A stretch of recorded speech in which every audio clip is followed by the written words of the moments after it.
ត្រូវសេពសូរ៉ាឬគ្រឿងស្រវឹងផ្សេងឡើយខ្ញុំជាអ្នកជឿព្រះយេស៊ូវគ្រីស្ទខ្ញុំថេតខ្ញុំមិនដែលពិសាស្រាសោះតែម្ដងនៅក្នុងបច្ចុប្បន្នយើងមើលឃើញប្រធានបទយើងមើលរឿងកើតឡើងច្រើនមែនទែនតាក់ទងជាមួយនឹងគ្រឿងស្រវឹងបានធ្វើឲ្យមនុស្សជាច្រើនស្លាប់មានរឿងជាច្រើនកើតឡើងមែនទែនអញ្ចឹងសម្រាប់យើងអ្នកជឿព្រះអង្គខ្ញុំគិតថាយើងក៏ជាចំណែកមួយដែរនៅក្នុងការរស់នៅធ្វើខ្លួនឯងឲ្យប្រសើរសម្រាប់ខ្ញុំប្រាប់ខ្លួនឯងមកខ្ញុំជឿព្រះអង្គខ្ញុំអត់អាចធ្វើទាំងអស់ហ្នឹងទេព្រោះខ្ញុំជាគំរូទៅកាន់គេហើយខ្ញុំ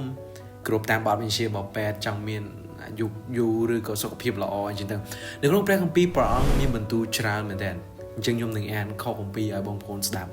ចូលកូនចាំឲ្យច្បាស់ថាស្ដេចនិងមេដឹកនាំទាំងឡាយមិនត្រូវសេពសូរ៉ាឬគ្រឿងស្រវឹងផ្សេងឡើយកាលណាគេស្រវឹងគេនឹងផ្លិចអនុវត្តច្បាប់ហើយបំពានសិទ្ធិរបស់ប្រជារាស្ត្រក្រីក្រនៅក្នុងសុភាសិត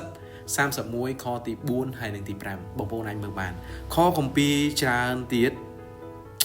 សុភាសិត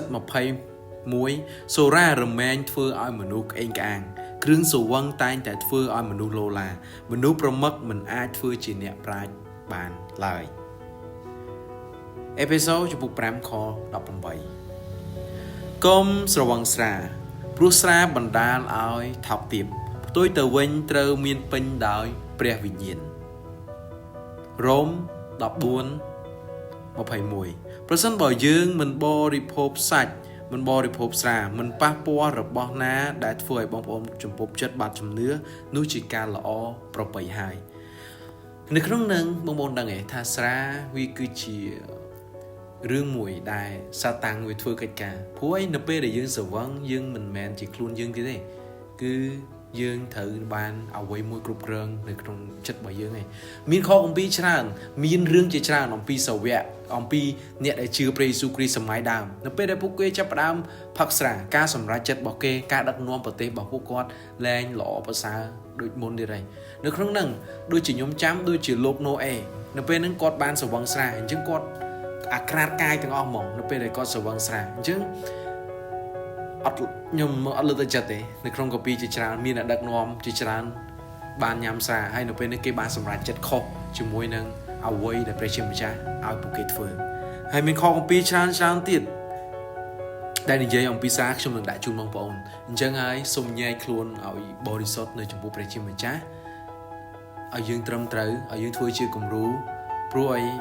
យើងបានមើលឃើញមានរឿងជាច្រើនកើតឡើងហើយសូមរក្សាព្រោះយើងទាំងអស់គ្នាយើងដឹងថាយើងទាំងខ្ញុំដូចគ្នាយើងជាព្រះវិហាររបស់ព្រះអង្គបើមិនបើយើងជាព្រះវិហារព្រះអង្គយើងអត់ល្អយើងអត់ស្អាតតើព្រះអង្គម្ចាស់នឹងគង់នៅជាមួយយើងមិនមែនទេអញ្ចឹងសូមសាងខ្លួនឲ្យល្អខ្ញុំដូចគ្នាបើមិនណាគេក៏ដោយផុស Facebook ឬអីដែលខ្ញុំឃើញជា friend Facebook ខ្ញុំផុសអួតជាផឹកស្រាឬអីខ្ញុំ unfriend ចោលខ្ញុំមិនស្អប់ទេប៉ុន្តែខ្ញុំអត់ចង់ឲ្យអត្តពលនឹងវាកើតឡើងនៅក្នុងខ្ញុំឃើញឬក៏អ្វីផ្សេងទៀតហើយអ្វីដែលខ្ញុំឃើញនៅក្នុងសង្គមយើងបច្ចុប្បន្នខ្ញុំជិះម៉ូតូឬអីក៏ដោយ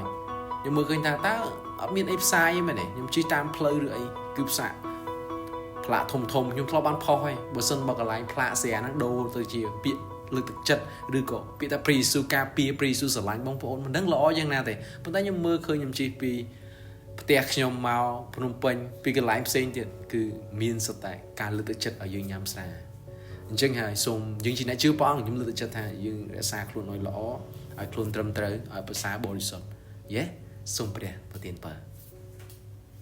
សម្រាប់បងប្អូនគិតថាតើយ៉ាងម៉េចដែរតើយើងគួរតែញ៉ាំឬក៏អត់ comment ឲ្យខ្ញុំដឹងផង